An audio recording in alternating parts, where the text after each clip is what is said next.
Hoy tenemos mesa en Despierta. Muchas gracias por venir a tres analistas. Fernanda Caso, ¿cómo te va? Qué gusto tenerte. Muchas gracias, un gusto. ¿Cómo estás, Esteban Illades? Carlos, muy buenos días. días. Muchísimas gracias, Hernán Gómez. Buenos días, Carlos. Muy buenos días. A ver, de entrada, ¿cómo van viendo la transición hasta ahora, Fernanda? Pros y contras. Pros, veo un Andrés Manuel muy activo, decidido a empezar a cambiar las cosas desde antes de entrar al gobierno, y eso me da gusto. Contras, pues que todavía faltan 6 meses de este gobierno y no parece que fuera así, ¿no? Vemos un Peña Nieto absolutamente desaparecido, lo cual creo que sí genera incertidumbre. ¿Quién está mandando en el país?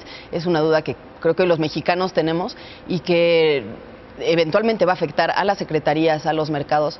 Creo que es también un Andrés Manuel que tenía muy desarrollado su plan económico, yo creo que lo tenía al detalle, y por otro lado, en otros ámbitos de gobierno estamos viendo una serie de contradicciones que han sido ya muy cuestionadas, criticadas en la sociedad civil, particularmente en el tema de seguridad, ¿no? Creo que toda la claridad que tenía en cómo recaudar y en cómo ejercer se refleja en la falta de claridad en el otro ámbito, ¿no? ¿De quién estás hablando? ¿De López Obrador? Estoy hablando de López Obrador. Falta de claridad en los planes de seguridad, dices. Falta de claridad en los planes de seguridad, en los nombramientos de seguridad, en las estrategias, ¿no? Finalmente él construyó su campaña alrededor de la ambigüedad y hoy se está beneficiando de eso. Sin embargo, pues todos sus seguidores se están sintiendo traicionados por las decisiones que está tomando, cuando nunca dijo cómo lo iba a hacer, ¿no? Y entonces ahora sienten que está haciendo nombramientos y tomando decisiones distintas a lo que les había prometido, cuando en el fondo no les había prometido nada concreto.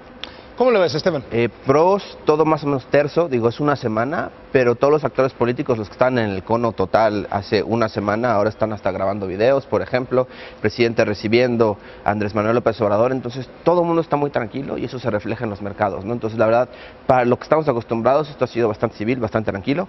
Contras, obviamente, que ya empiezan a salir ciertas actitudes de López Obrador, que ya conocíamos, ¿no? Tampoco es sorpresa, pero ya lo que decía Fer, por ejemplo, el artículo 102 constitucional. La famosa fiscalía. La famosa fiscalía. Manuel Mondragón y Cal, viejo conocido, también hay que decirlo, tampoco es sorpresa porque es del equipo Marcelo Ebrard antes que López Obrador, pero son ciertas cosas que ya empiezan a despertar cierto enojo dentro de sus propios militantes.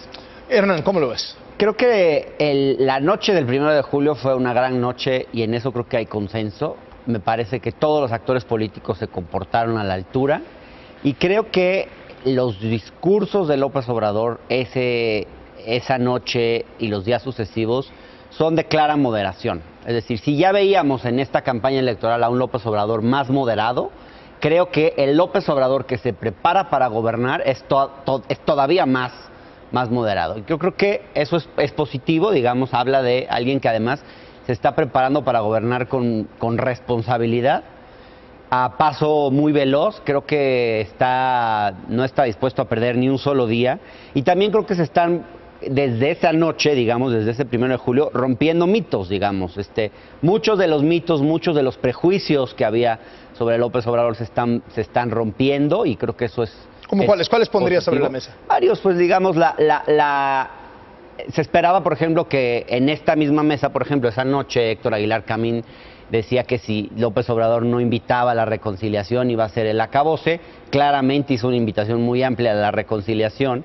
Y yo creo que también los actores políticos han estado hablando de reconciliación. Ojalá que les dure, porque también estos discursos de reconciliación de repente duran solamente los días posteriores a las elecciones y luego se les olvida. A ver, ayer se generó un debate, el fin de semana se generó un debate sobre el tema de la fiscalía que sirva. Organismos de la sociedad civil, 300 colectivos, habían estado impulsando de manera muy vocal, de manera muy insistente, que la PGR se volviera una fiscalía autónoma, que no dependiera del presidente, que el presidente no tuviera control sobre las investigaciones, también la Fiscalía de Delitos Electorales, también la Fiscalía Anticorrupción. López Obrador desde la campaña dijo que eso no le gustaba. Ayer ya virtual presidente electo, Guantier, insiste en lo mismo, que a él no le gusta irse por ese lado, prefiere mandar una terna de nombres para cada uno de estos puestos al Senado, donde tiene mayoría, y que de ahí salga. Esto genera debate, te habla de un López Obrador autoritario, te habla de un López Obrador que cumple sus promesas. ¿De qué te habla, Fernanda Caso? A mí me habla primero de un político a la antigua, ¿no? Una persona a quien estas figuras le hacen mucho ruido.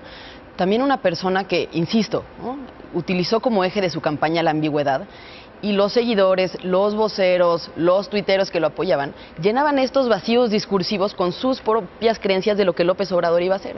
Entonces, si López Obrador salía a decir que no le gustaba la fiscalía que sirva, entonces todos decían, no, bueno, es que no le gusta esa fiscalía que sirve, pero vamos a hacer un modelo integral y claro que va a ser un fiscal autónomo, aunque López Obrador nunca lo hubiera dicho. Entonces, hoy que sale a corroborar estas versiones, ¿no? A decir, oye, genuinamente no estoy de acuerdo con hacer la reforma al artículo 102, salen todos los que habían sido sus seguidores a cuestionarlo. A mí no me resulta ninguna sorpresa, ¿no? A mí, oposición, es justamente lo que me esperaba. Es una decepción, sí, porque esperarías que con alguien que viene decidido a combatir la corrupción, a hacer una modificación real en nuestro sistema de justicia, en nuestro sistema de seguridad, pues viniera acompañado de decisiones mucho más agresivas en este sentido y pues también con confianza, ¿no? No podemos pretender que todas las personas que no le respondan directamente a él no van a funcionar y creo que eso es lo que él piensa. Él cree que si él no lo designa, entonces no va a funcionar. Hernán, ¿cómo lo ves? A mí yo cuestiono cada vez que se habla de la sociedad civil como si fuera un todo articulado y homogéneo. Creo que los colectivos que están alrededor de la Fiscalía que sirva son una parte de la sociedad civil, no es toda la sociedad civil. No tienen una representación formal, digamos, tienen una agenda particular que yo creo que ellos luchan por su agenda. Me parece legítimo que lo hagan, pero tampoco pueden imponer su visión de la Fiscalía. Yo creo que la idea de tener una Fiscalía autónoma, bueno, ya está en la ley, digamos, la autonomía es constitucional, está ahí. No creo que eso esté en duda, digamos, porque sí creo que hay que separarlo. Simplemente es una discusión sobre el nombramiento.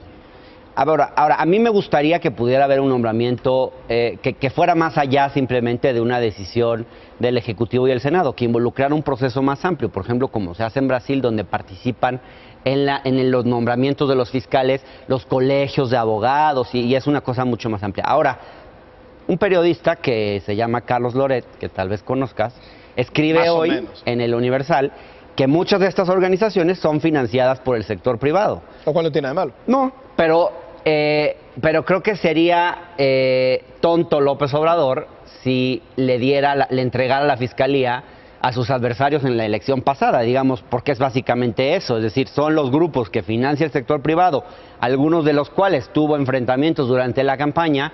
¿Por qué le vas a entregar a ellos la fiscalía? Porque en el fondo eso es lo que ellos quieren la fiscalía en sus manos. Y yo creo que es legítimo que un presidente electo con el 53% de los votos sugiera los nombres del fiscal, también para él tener la responsabilidad política, Carlos, porque si no, ¿quién la va a tener? ¿Que tenga control el presidente de la PGR, la FEPADE, la Fiscalía Anticorrupción, o que sean órganos ciudadanos? Deben ser órganos autónomos, el presidente no debe controlarlos, me parece que eso es claro, pero tampoco debemos, digamos, caer en esta ilusión de que la sociedad civil, digamos, es completamente autónoma. Quizás lo sea del Estado, pero no lo es del sector privado. Yo no creo que haya que verlo como oposición, o sea, no es quién se queda con qué. Yo creo que aquí se trata de poner el tono de escuchar. O sea, a fin de cuentas lo que están diciendo estos grupos ya han sido escuchados durante el último semestre, ¿no? Lograron ir al Senado con sus firmas, por ejemplo. Entonces creo que aquí lo que podría mostrar López Obrador, que no parece ser el caso, es mostrar que está abierto a escuchar a otras personas, ¿no? Estos grupos que si bien, claro, pueden tener intereses detrás, tienen intereses privados, todo el mundo tiene intereses a fin de cuentas. Yo creo que sería una buena señal decir, oigan, a ustedes los respeto, a ustedes los voy a escuchar, porque también recordemos obviamente que estos son los grupos dentro de la sociedad civil que han sido llamados sociedad civil fifí, ¿no? Entonces creo que sería justo en este ánimo de reconciliación, pues por lo menos escuchar un poquito. A mí me parece que es una visión no solo equivocada, sino riesgosa. Cuando estamos hablando de una reforma al artículo 102, ponernos a ver quién lo dice y no qué es lo que dice, ¿no? Y creo que esta es una salida muy sencilla desde la perspectiva de López Obrador.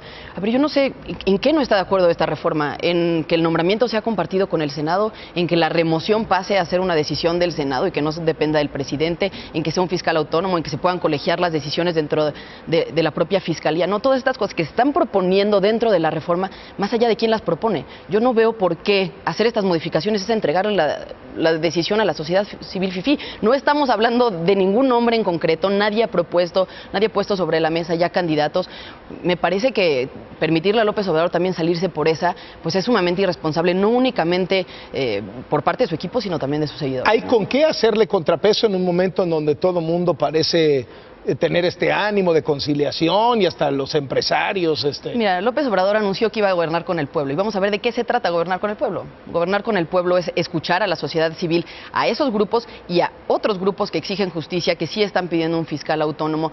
Tal vez no con esas letras, pero sí en los resultados. O gobernar con el pueblo es simplemente un discurso que él dice en una plaza pública, pero que a la hora de la hora no va a escuchar, ¿no? Yo creo que lo que vamos a ver en los próximos meses y años va a ser un cambio en las formas de interlocución entre la sociedad civil, yo diría las sociedades civiles, que me parecería mejor, y el Estado, entre el sector privado y el Estado, entre los medios de comunicación y el Estado, y en eso creo que va a generar muchas transformaciones que nos van a favorecer a todos, seamos o no apoyadores o hayamos o no votado por López Obrador. Creo que en el caso específico de la sociedad civil, hay una parte de la sociedad civil que se acostumbró en este país a tener un poder desmedido. ¿Por qué? Porque había gobiernos con muy poca legitimidad social y de alguna manera los gobiernos, al relacionarse con esa parte de la sociedad civil, se legitimaban. Bueno, yo creo que hoy hay un gobierno bastante legítimo y yo lo que esperaría es que otros sectores de la sociedad civil se empoderen y que sus agendas también se hagan escuchar, como hay una pequeña minoría de la sociedad civil que ha logrado hacer escuchar su voz. A mí me gustaría que, al igual que esa pequeña sociedad civil financiada por el sector privado mayoritariamente, viéramos otras sociedades civiles en el resto del país emerger y volverse actores relevantes, y yo espero de corazón, y creo que así va a ser, que el próximo gobierno las sepa escuchar y sepa tener interlocución con ellas. México es un país eminentemente presidencialista, entonces también es cierto que en general todos los actores terminan acercándose al presidente, pero también hay que recordar obviamente que López Obrador todavía no está gobernando, ¿no? O sea, estamos en la primera semana de una transición que dura casi 6 meses. Entonces yo creo que esos contrapesos los vamos a empezar a ver a partir de septiembre, y yo creo que en particular alrededor del presupuesto, ¿no? Ahí realmente veremos si López Obrador será un presidente que tenga oposición o que sea un presidente que pueda gobernar sin contrapeso alguno. ¿Cómo te imaginas el gobierno de López Obrador? ¿Cuáles van a ser las 2, 3 grandes brochazos, grandes definiciones de cómo va a ser el estilo de gobernar de López Obrador, con lo que has visto en campaña, con lo que has visto en sus 18 años de política nacional, con lo que has visto en esta semana de transición? Yo creo que lo vamos a ver mucho más seguido, lo vamos a ver mucho más seguido que Enrique Peña Nieto, por ejemplo. O sea, si algo marcó a López Obrador el lunes pasado fue que se paró afuera con los medios de comunicación y dio una conferencia de prensa, cosa a la que ya habíamos dejado de estar acostumbrados, que tomara preguntas del público. Creo que lo vamos a ver más seguido. Creo que también vamos a ver que cuando las cosas luego no funcionen, lo vamos a ver diciendo palabras duras, como también fue la campaña. Yo creo que va a ser un presidente muy parecido. O sea, ¿crees que la reconciliación se acaba cuando haya la primera bronca? Pues no tanto. ¿Y regresa ese otro pero López Obrador? Yo creo que sí va a empezar a aparecer, o sea, siempre ha aparecido durante la campaña, o sea, lo vemos en malos momentos. Entonces yo creo que cuando las cosas no salgan del todo bien, claro que vamos a empezar a ver a un López Obrador más combativo. La pregunta es cómo van a reaccionar los demás, si se van a plegar, dado la legitimidad que tiene López Obrador, ese 53%, o si vamos a empezar a ver más discusiones políticas al aire libre. ¿Cómo te imaginas el estilo? Yo me imagino un presidente con mucha determinación para hacer avanzar los puntos centrales de su agenda. Me imagino un presidente que, llamando digamos, un presidente conciliador, pero no me imagino un presidente con miedo al conflicto. Yo creo que a veces el miedo al conflicto, lo hablábamos en algún programa de radio tuyo, paraliza a los gobiernos y les impide transformar. Yo me imagino un presidente que sepa elegir determinados frentes de conflicto de forma estratégica para hacer avanzar su agenda, y conciliador en otros ámbitos. Y creo, por ejemplo, que sí vamos a ver un gobierno bastante plural, porque la coalición que lo postuló fue bastante plural, y en ese sentido creo que no tenemos que alarmarnos, digamos, en exceso de repente de ver a gente que no viene de su misma afiliación ideológica. No todo el mundo que está ahí a mí me encanta, por ejemplo. No creo que nombrar a Mondragón sea una buena idea. Me parece que escuchar a alguien que sabe del tema es buena idea. Si es escucharlo, todo bien. Si va a ser un nombramiento, yo no lo compartiría. Pero bueno, creo que va a haber cosas que nos gusten y cosas que no nos gusten. Pero al final sí creo que va a ser un gobierno que en 10 años vamos a ver como un gobierno que cambió muchas cosas en este país. Fernando. Yo creo que vamos a ver a un López Obrador presente en nuestra vida cotidiana todo el día, ¿no? Lo vamos a leer en Twitter, lo vamos a Espero que escuchar en lo los disfrutes, noticieros, lo detesto, porque creo que cualquier gobierno que tenga esa presencia en la vida cotidiana de los ciudadanos es perjudicial, ¿no? Creo que tenemos que hablar de otras cosas, tenemos que discutir de otras cosas. El gobierno no puede ejercer esa hegemonía en la conversación Pero pública. es papel nuestro, no del gobierno, ¿no? Y creo que lo está haciendo y lo está generando, y es su intención, ¿no? Desde anunciar que va a reunirse todos los días a las 6 de la mañana con el Gabinete de Seguridad, pues es una intención de marcar la agenda del día y estar presente en todos los noticieros todos los días, con declaraciones, con noticias. Creo que eso puede ser dañino en una sociedad que tiene que pensar en otras cosas, que ya terminó el periodo de campaña, necesitamos darle la vuelta, pasar a lo que sigue, trabajar en los centros de trabajo que no están dedicados a la política y al análisis. Tiene que haber investigación, innovación, tiene que haber otros temas de conversación. Creo que su compromiso primordial, y eso espero como ciudadana, es contra la corrupción. Y yo espero que desde el día 1 se empiecen a mostrar resultados de esto, ¿no? En la forma en la que lleva la relación con proveedores, en la forma en la que lleva la relación con sus propios subordinados, cómo reacciona, porque va a haber casos de corrupción, sin duda, por una tradición que ha habido dentro del propio gobierno. Creo que ver cómo reacciona ante esto va a ser una primera muestra de su gobierno. El gran reto, la seguridad porque no nos ha dejado ver qué va a hacer, ¿no? Este discurso de abrazos, no balazos, suena bien hasta que lo intentas poner en ejecución, ¿no? Yo no sé cómo esto se va a transformar ya en acciones concretas, en presupuesto. Esa es la gran incógnita para mí, porque además creo que es el gran problema del país y lo que puede ser su mayor bloqueo durante los próximos 6 años de gobierno. Muchas gracias a los tres por acompañarnos. Gracias, y muy buenos días. Gracias. Fernanda Caso, Esteban Illades, Hernán Gómez, muy buenos días.